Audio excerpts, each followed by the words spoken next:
You know, I'm going to open up the phone lines. I'm just going to start off with some of the credits, have to be. Okay. And then I'm going to say the name of the guest that's here with us today.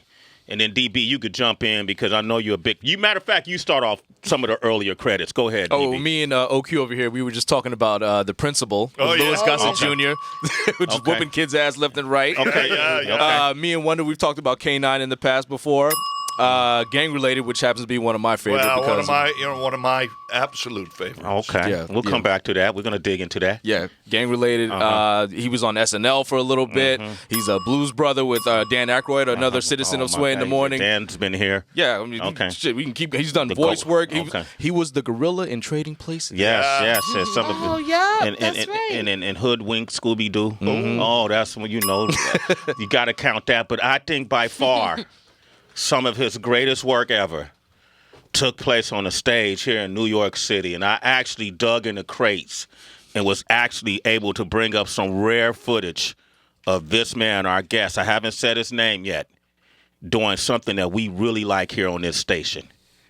Eminem would marvel his skills.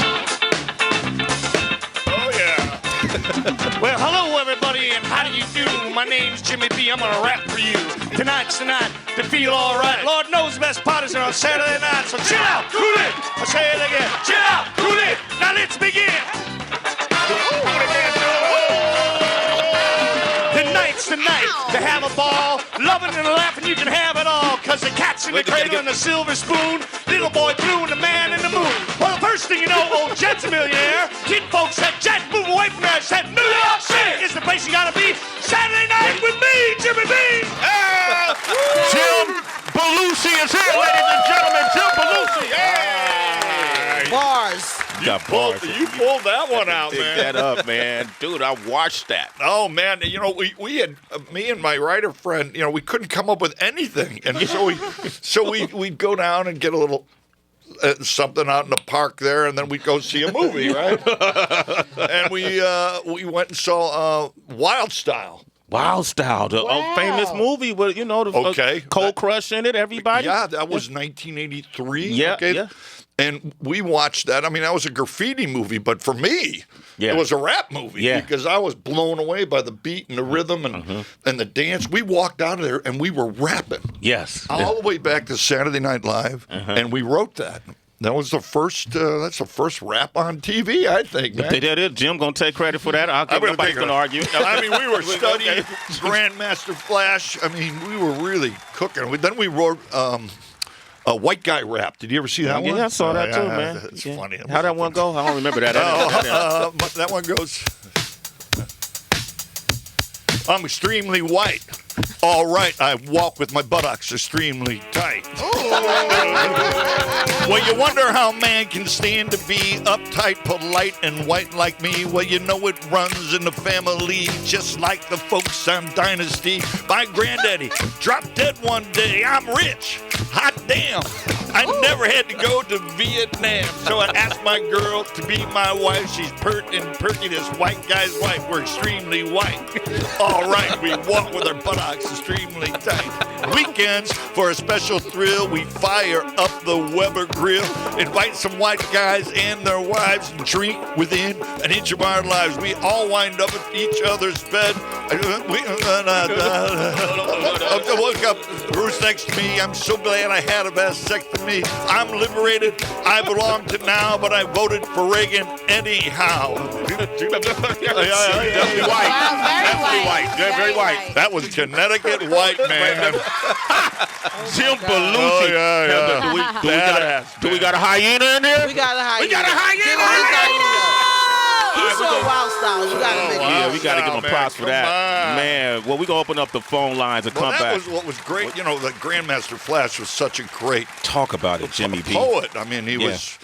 And when I worked with Tupac, I told him, I said, you know, I love the stuff you're doing, man, because you remind me of Grandmaster Flash. You was making comments about what's going on in the world right now, hard-edged stuff, opposed to I'm just a great guy and I got a microphone in the Mercedes. I said, they're really poetic, you know. Yeah. I love Tupac, too.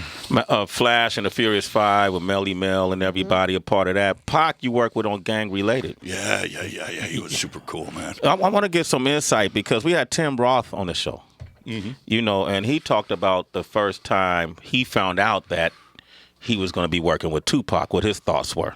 The only argument we had, and I got in his face about it, he was tired because he was writing, producing, rapping. He was directing the videos that he was in virtually and in them. And I'm like, no, you're not allowed to do that. You can't do that. Put it on hold, which he did. And he completely just put all the stuff on the burner and showed up. And I think he's the best thing in the film. I mean, I was just trying to keep up with him. He was an actor before he was a rapper. Yeah. So anyway, in answer to your question, Yeah. I loved him. So you agree with him? Well, I had a bigger fight with him than he did. Okay. So y'all really had a fight? Oh, yeah. No, but I heard about that. Was Oh, that fucker got street on me, man. I went right in his face back, man. Really? Oh, yeah. We had a read-through, and he showed up late. Right? It just pissed me off. You know, you don't show up late the first day, right? What does that say? You know, I was just being a crabby old guy, you know. I was actually being the character, the older guy, blah, blah, blah. Anyway, we went into another room with the producer and the director and the writer, and we started talking about the script. And in the middle of it, I got, you know what? I don't dig that you were late, man. That pisses me off. What kind of shit is that you show up on the job late the first time? I don't want you you're going to be smoking dope and walking around with chains with an entourage and coming in late and not knowing your went lines. through all the stereotype, right?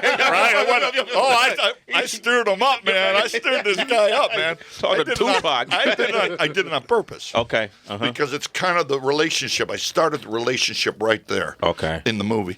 So I went through all that, right? And he got in my face, man. He stood up and he started yelling at me. I said, "You're not committed. I think we should get somebody else for this job. You're not committed." We stood up in each other's face. And he goes, I'm committed. I go, no, you're not, man, or you would have been there on time. He said, I had a hard time finding a parking spot. And I said, so you show up early and find it. But in my mind, I'm going, yeah, this place is really hard to find. Right? But I'm staying in character. I'm giving it to him.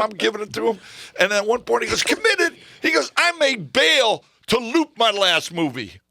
And I just cracked up laughing. He laughed. He threw his hands on my shoulders. We were brothers from that moment on. Oh, I loved him, man. We solidified in that moment. We connected deeply. I'm street guy too, so I love that kind of shit. Yeah. And we connected deeply, and we established a relationship perfectly in that moment. And we just had a beautiful time together. He was a musician. Yeah. And I'm a musician. Yeah. And we weren't acting in those scenes. We were jamming. Yeah, we're jamming. I mean, I would come in strong, you know, kind of hot in the scene, and he would play right under me like a bass, you know, like a bass player, just right under filling. And then the next take, I would come in a little low, and he would come up, and we were jamming, man. Man. Yeah, he was cool. He was super cool. Wow. And he was an actor. Yeah. He was an actor before a musician. Absolutely. Jim Belushi, ladies and gentlemen, he is here.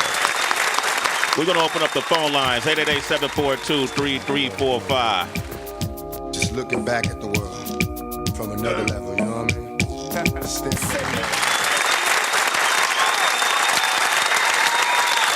Excuse me, do you know if Jenny's here? I'm Jenny. I'm Humpty's daughter. Here's wife. Is he gonna be surprised? I'm marked. They're gonna kill me. That's what you get when you marry a gangster. I got to have a drink. No, Humpty, you've been good. Damn it! When you're married to a man who got rich putting people's feet in cement, you probably never had to do a dish. Your wife don't like to go fishing anymore, Humpty. She made like she liked it. To get me on the hook, I was the fish. Yeah, that's it right there, man. That's a clip from the new movie, the film Wonder Wheel. Is in theaters this Friday, written and directed by Woody Allen, starring Kate Winslet, Juno Temple, Justin Timberlake, and our guest right here, Jim Belushi, a.k.a. Humpty? Humpty. As like Humpty Dumpty. Okay, not like Humpty Hump. No. Oh, okay. I mean, he gave him that name, and I studied it, and I was like, Humpty. Humpty Dumpty sat on the wall. He's fragile. Yeah. He's thin as an eggshell, and he's hollow inside, and he doesn't want to fall again. And so he was very lost, this character, and I figured they met on the floor, blackout drunk in a bar one time, and they ended up helping each other. And he doesn't want to go to that abyss again. And then his daughter comes and gives him love, hope, and future. And then it gets shattered again. Because his daughter is married to a gangster. Well, yeah. Yeah. Humpty, you play Humpty, Kate Winslet, who she plays Jenny, right? Man, I love her, bro. Yeah. She is Titanic. She's My she is a gosh. terrific. One of the best actresses we have living today. I'm telling you, she is so good in this movie. But how does Woody Allen, even the look of the aesthetic of this movie, when you look at it, man, it just sets you back in the 50s at the time where this took place. What is it like working? Is he as particular or, detail oriented as? No. What is he like? You don't talk that much. He doesn't say nothing? No, not much. He's like, okay, we're going to do this scene here, and the camera's right here. You kind of go where you want, do what you want, and can we shoot one? We haven't even rehearsed it yet. He said, can we shoot one? Kate and I looked at each other and we went, yeah, baby, I can do this. You can do it. I can do it. And we were like pros. And he said, action. And we acted this scene out. I mean, I was so beautiful. I was so good. I'd move to the right and Kate would move to the left. We countered. We looked at each other. We looked away. And he said, cut. And Kate and I looked at each other like, yeah, we're good. We're pros, right? Woody comes out and he goes, well, that was one of the finest examples I've ever seen of apathetic acting. Apathetic acting. If I would put that take into the movie, the audience would be in the lobby in 3 minutes. Wow. And Kate and I looked at each other and we just laughed. And I said, so you want us to pick it up? Yeah, pick it up. And, act like normal people. Damn, that was like the biggest diss ever. Like, no, it was. He said basically, act, Jim, act. No.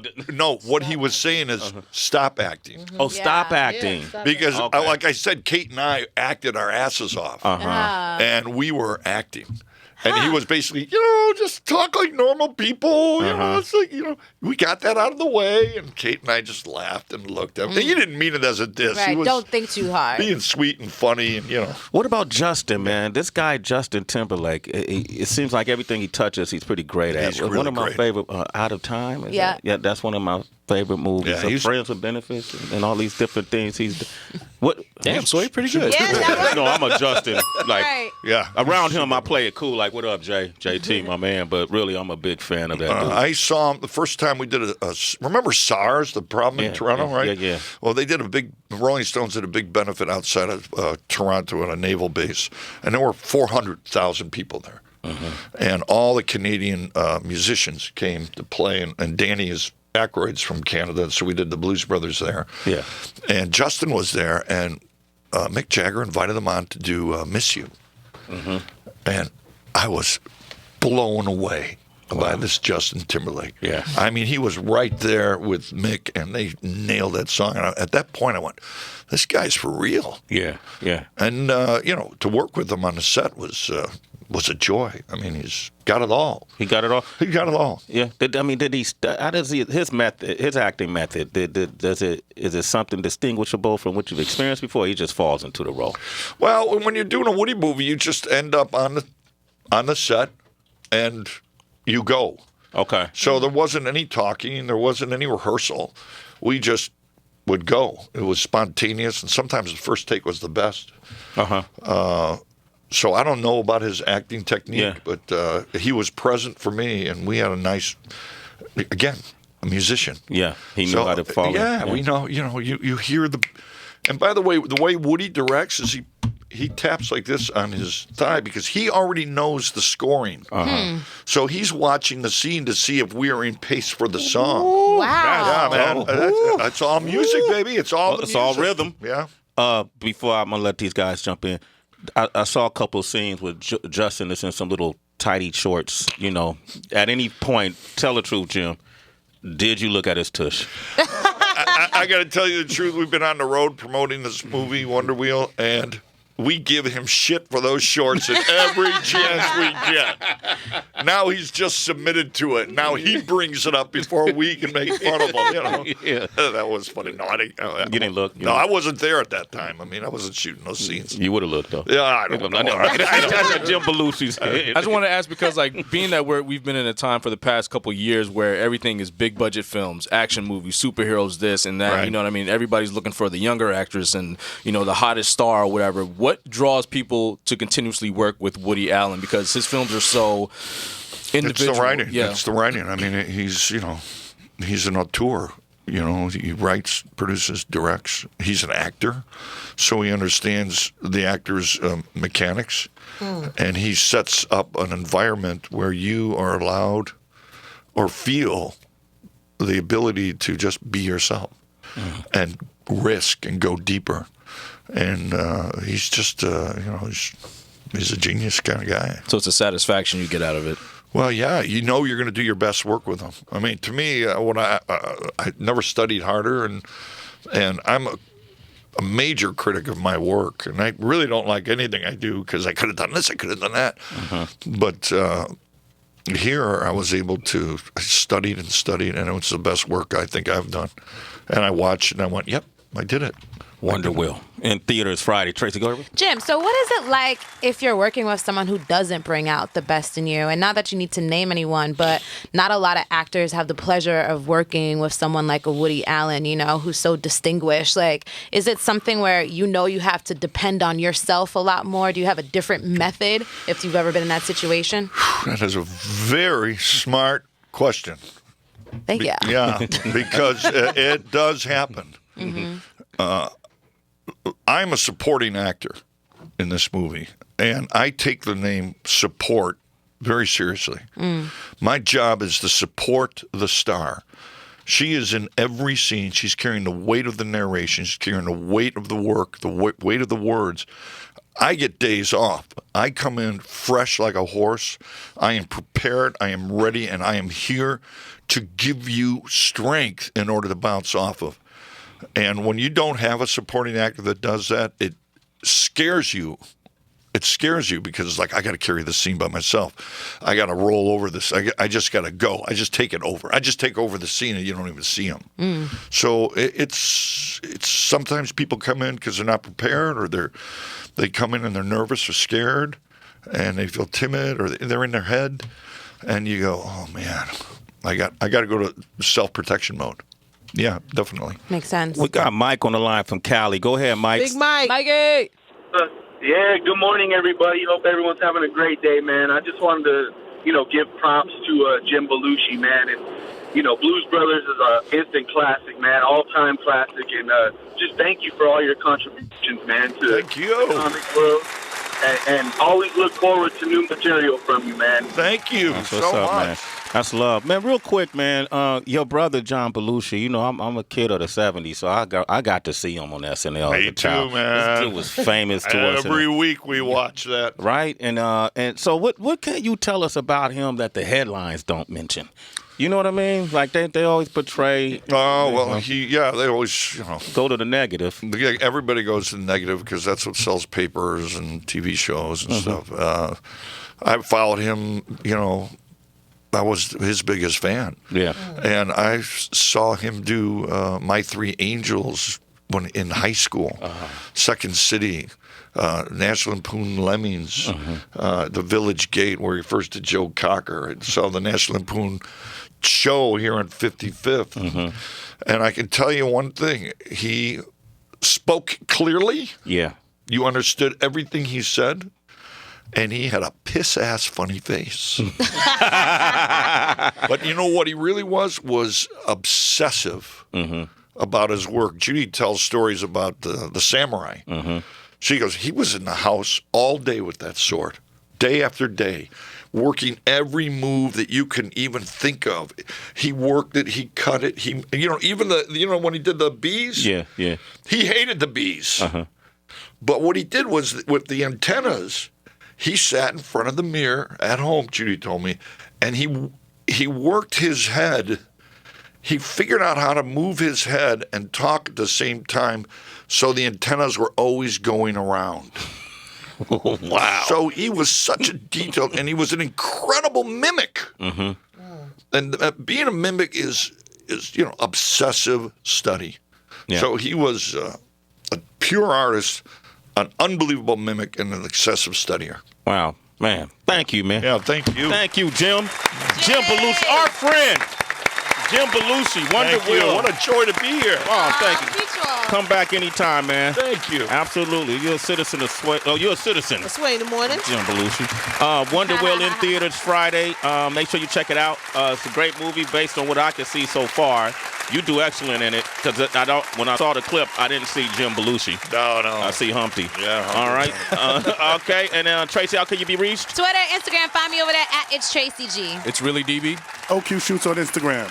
At DJ Wonder. I'm at the Happy Hour, WHB. I'm at Real Sway across the board. You can see all the lovely interviews. You want to hear this back, you go to SiriusXM.com/on-demand. And you go to Sway's Universe on YouTube. You can see all these interviews that we've done. Jim Belushi, if they want to reach you on social media, how can they reach you, man? Oh, I don't know. I'm on Twitter. At Jim Belushi. Yeah, all right, there it is, man. Until tomorrow, we have nothing left to say.